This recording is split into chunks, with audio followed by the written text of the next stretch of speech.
Ebusia mesanso MOBB akwaba ede by emergency Ghana TV so enenso da fufu atwedi amponyankopon ede acheyen mididi se bibia wo bibia ekoso ye ede ama na energy ebusia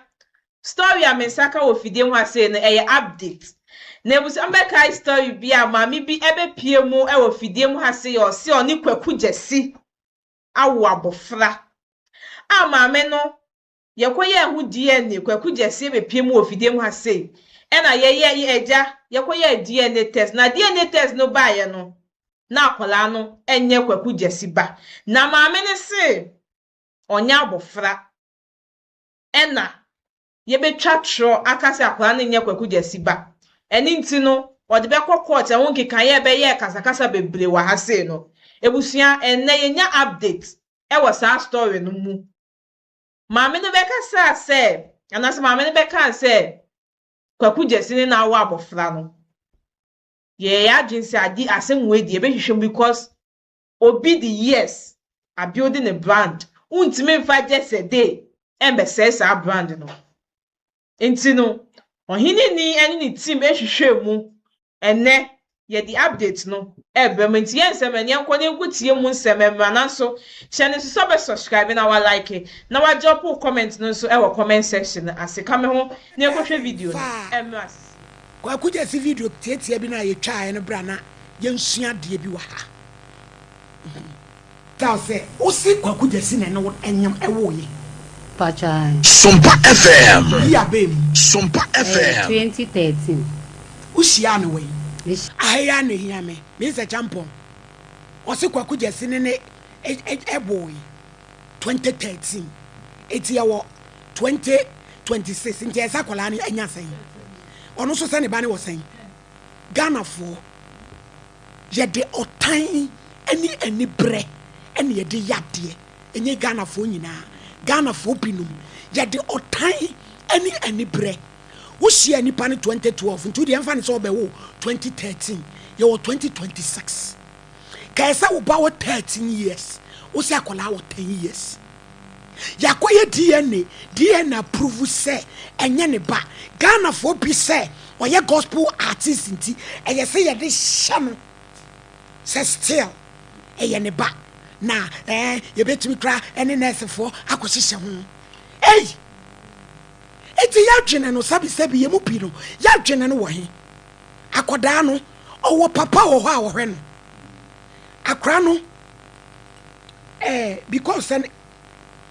oye minor enti yem pese ye be ka akoda no ne future enti ena niema ni bebre wo ho a yem pese ye be bie so na akra ne papa a wo no wo ho a akra ne ya wo no 2015 I think say December Kevin she date of birth na be ka kire me a ye wo akra ne papa ye ni asem akra ne so ye ni asem ya wakra no December 2015 atwa date in Kevin she na be ka kire me I was in Clement Hospital Accra domi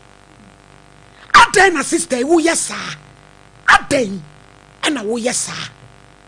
na me de efutuo we me de kwama akra ne papa wo no say wonye ne ba efriga ne ho na wanye ne ba ma e date potin na esen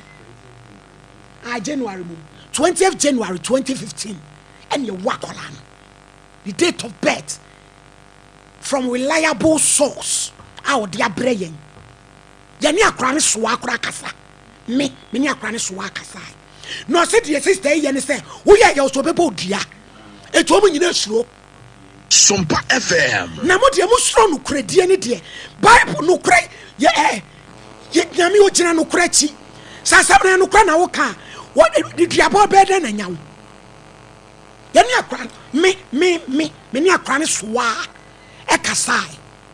en wo bom mi sign for you. Eti bra papa oba ni akola we jai threaten no na je wo ba frika yi ho no be say oba ni dachi akola ba ko ya wonu 2013 we did 10 years ya wonu January 2015 ana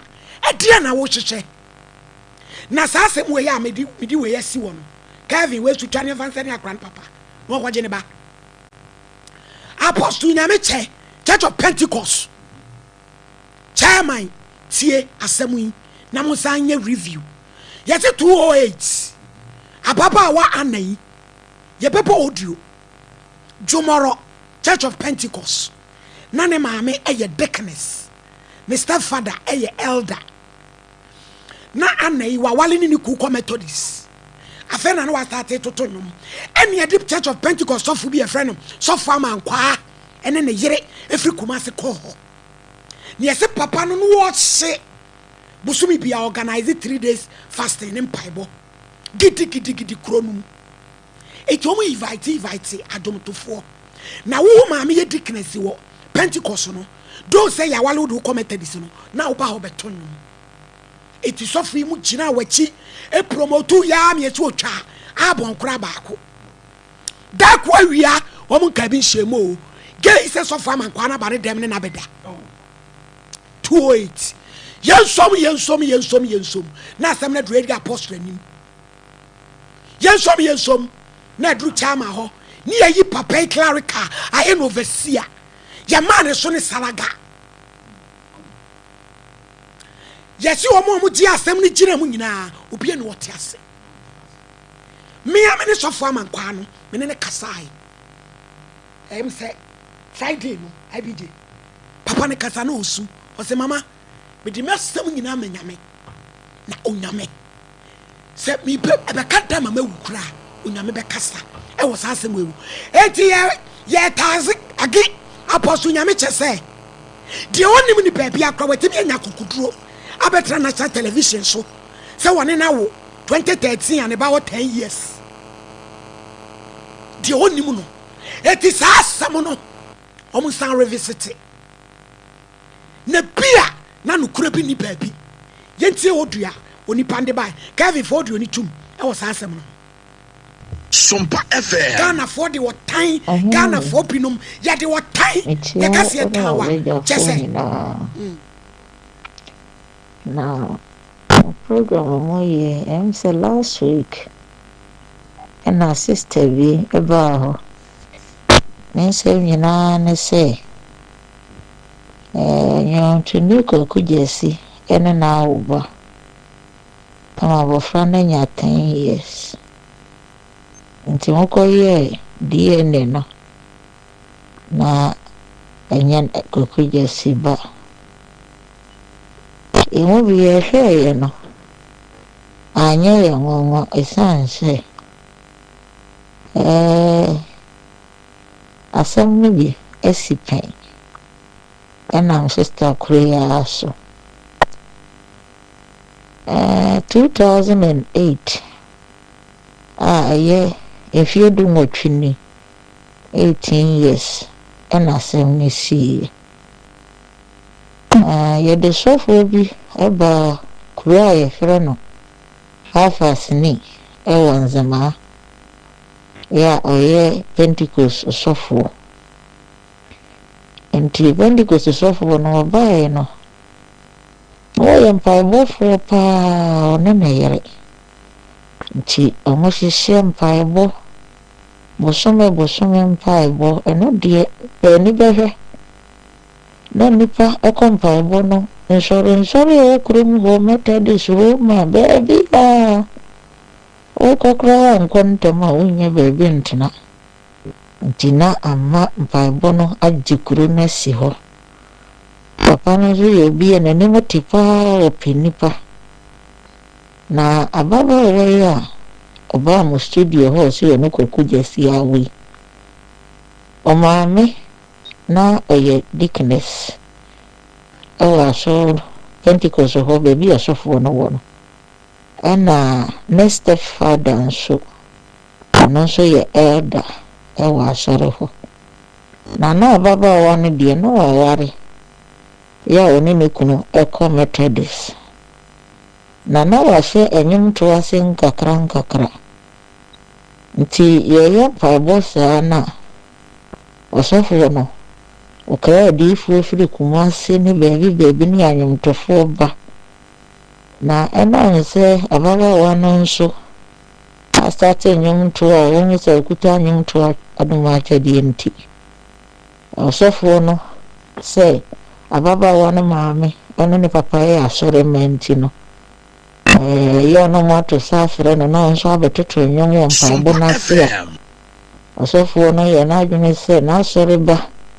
ɛma ba deɛ ɔbɛbɔ mmɔden ara na ɔde apagya ababaawa no anyomtoɔ ama no akɔ soro ɛne na mu kakra koraa ma ɔtumi ɛtwa album baako koraa na ne nyomtoɔ no ɛkɔ soro nkakra ɔsɔfoɔ no nso ne n'abusua a yɛ ɔmo adwuma mpaebɔ yi egu so saa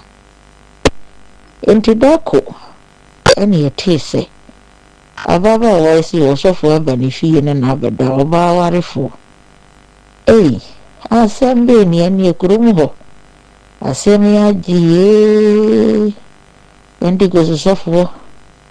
ɛne obi yere ada asɛm wei maame pɛ ni bɛhwɛ na ɛnyɛ ade ketewa nea wɔnso mu na asɛm na kɔpie area head anim yɛkurakura mu na asɛm na kɔpie national asɛm yɛ ntwa wɔ kurom ha ɛno nti na afɛdeɛ akɔto abɛsɛ no na ayɛ msisiɛ obi sɔfoɔ a waba ne n'abusua ogu papa no anim ase pɔtɔɔ asɛm wei ma asɔre dan no so dɛm hɔ no nipa no mu kyɛ mmienu ɛfa wɔ sɔfoɔ afa ɛfa wɔ abaayaa no ne maame no ne gɔfoɔ afa ɛne nsɛm bebree mpaebɔ no nyinaa dwiri agu adwuma papa yi nyinaa dwiri agu na fisire kurom ha yɛ basaa Sompa FM baako yɛ te hɔ a ɛhu ya ne sɛ papa no mfoni ayɛ firi ne tiri ebesi ne naase tententen full picture yɛde akɔto PMP front page sɛ Pentecost sɔfoɔ a wafa obi yere ɛno gu aseɛ maame mesi paper no ɛyɛ sɛ PMP no ɔmotɔɔ ya ma no san na afei nkɔfoɔ kɔyɛ photocopy black and white koraa na ɔmotɔn na nipa ɛtɔ gu papa no na busua no anim ase ɔsɔfoɔ no na yɛyi ɛwɔ kurom hɔ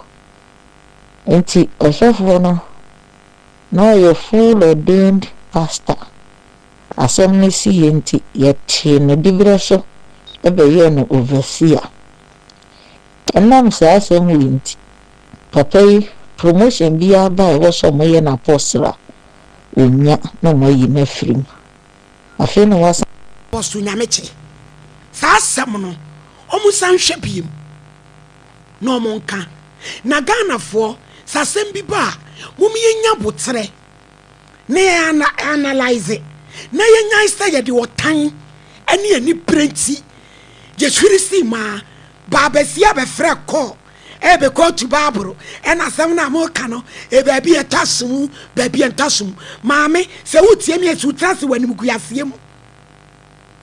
akɔlaa yɛwo no 2013 yɛsɛ wadi 10 years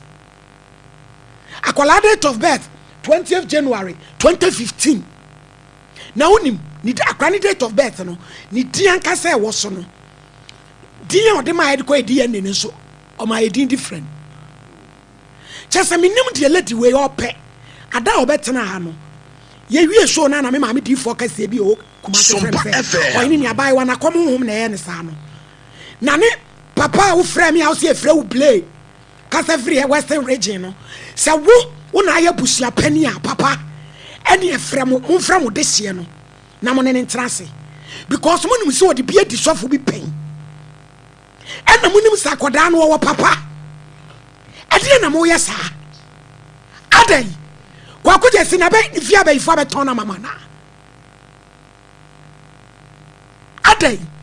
eti ya common sense kura nka nkyerɛ sɛ akɔda ɔsi ɔwo no 2013 na all 10 years no maame no ada sɛ bibi ha na na sɛ wonim deɛ wɔkeka ebusia na da hɔ no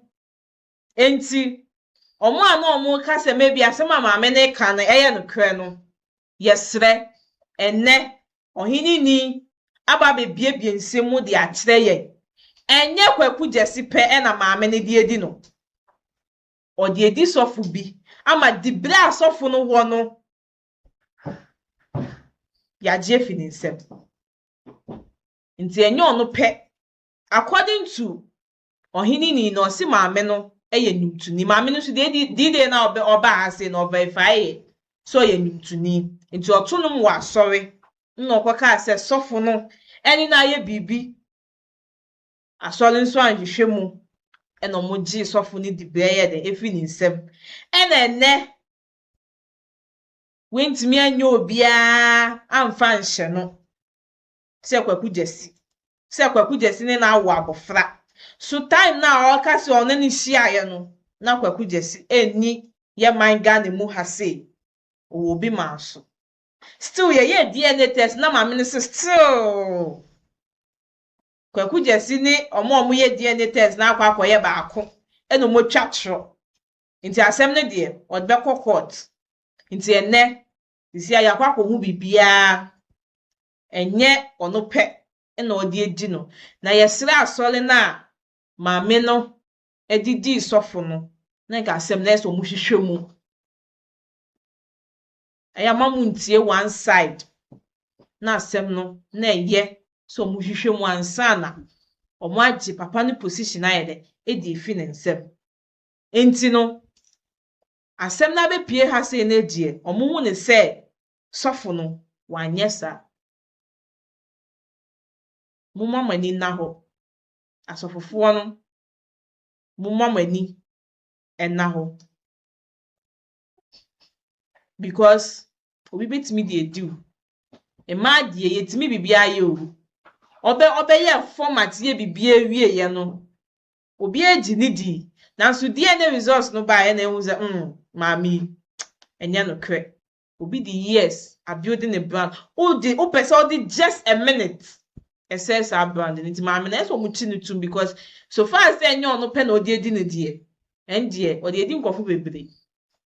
nti the story no ene na akwakusi no Kwaku Gyesi one na anya hwe ye tro no be try enye the first time ni na me did this the second time so why ya ono no administration no or the first of force so enye won kekaye nti mu mamani na ho asofo no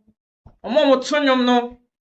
munhwe yi aha ena mede mo ebesi na meka usa ha eguso aye emergency Ghana TV social news so be subscribe na wa like na wa drop comment no so e wo comment section na asikeje mami esi anything any meeting ebusia ye besan so edin hyemu e wa